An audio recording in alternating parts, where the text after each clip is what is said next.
check muna natin yung ating alaga bago tayo matulog. Baka naubos na ng daga. Yan, daming daga kasi dito sa amin. Yan.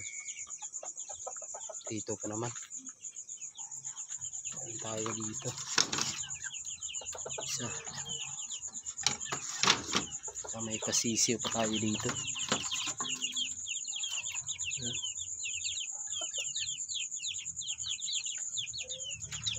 Mahirap na kung maunahan tayo ng daga.